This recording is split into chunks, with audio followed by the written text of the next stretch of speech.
आज हम आपको ऐसी कथा के बारे में बताने जा रहे हैं जिसका पुराणों में वर्णन मिलता है।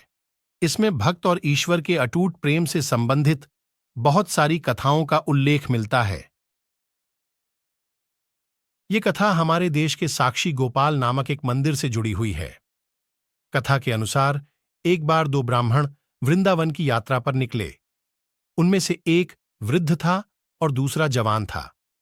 मार्ग लंबा और कठिन था, जिस वजह से उन दोनों यात्रियों को यात्रा के दौरान कई कष्टों का सामना करना पड़ रहा।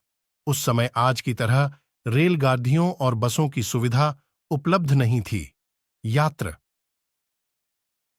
जिसकी वजह से वृंदावन पहुंचकर उस वृद्ध ब्राह्मण ने कृतज्ञता जताते हुए कहा कि हे युवक, तुमने मेरी खूब सेवा की है।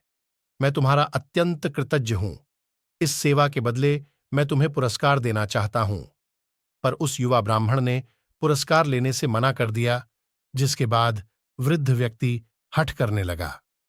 फिर उस वृद्ध व्यक्ति ने अपनी जवान पुत्री का ब्राह्मण युवक ने वृद्ध व्यक्ति को समझाया कि ऐसा नहीं हो सकता, क्योंकि आप बहुत अमीर हैं और मैं तो बहुत गरीब ब्राह्मण हूं।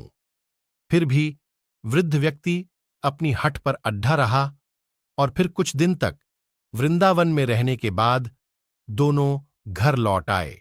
या नहीं, फिर ब्राह्मण युवक से रहा न गया और उसने वृद्ध ब्राह्मण के पास जाकर उसको अपना वचन याद करवाया।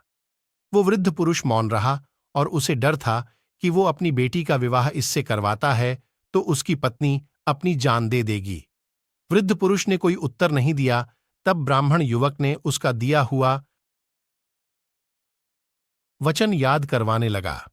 तभी वृद्ध ब्राह्मण के बेटे ने उस ब्राह्मण युवक को ये कहकर घर से निकल दिया कि तुम झूठ बोल रहे हो, तुम मेरे पिता को लूटने के लिए आए हो। फिर ब्राह्मण युवक ने कहा कि ये सारे वचन तुम्हारे पिताजी ने शिवगृह के सामने दिए थे। तब वृद्ध व्यक्ति का ज्येष्ठ पुत्र, जो भगवान को नहीं मानता था, युवक को कहने लगा कि अगर तुम कहते हो कि भगवान इस बात के साक्षी हैं तो यही सही। अगर भगवान प्रकट होकर ये साक्ष्य दें कि मेरे पिता ने वचन दिया है तो तुम मेरी बहन के साथ विवाह कर सकते हो। तब युवक ने कहा, हां, मैं भगवान श्री कृष्ण से कहूंगा कि वो साक्षी के रूप में आए। उसे भगवान श्री कृष्ण पर पूरा विश्वास था कि भगवान श्री कृष्ण उसके लिए वृंदावन से जरूर आएंगे। फिर अचानक वृंदावन की मूर्ति से आवाज सुनाई दी कि मैं तुम्हारे साथ कैसे चल सकता हूं, मैं तो मात्र एक मूर्ति हूं। तब उस युवक ने कहा कि जब मूर्ति बात कर सकती है तो साथ भी चल सकती है। तब भगवान श्री कृष्ण ने युवक के समक्ष एक शर्त रख दी कि तुम मुझे किसी भी दिशा में ले जाना, मगर तुम पीछे पलटकर नहीं देखोगे। तुम सिर्फ मेरे नूपुरों की ध्वनि सब ये जान सकोगे कि मैं तुम्हारे पीछे आ रहा हूं।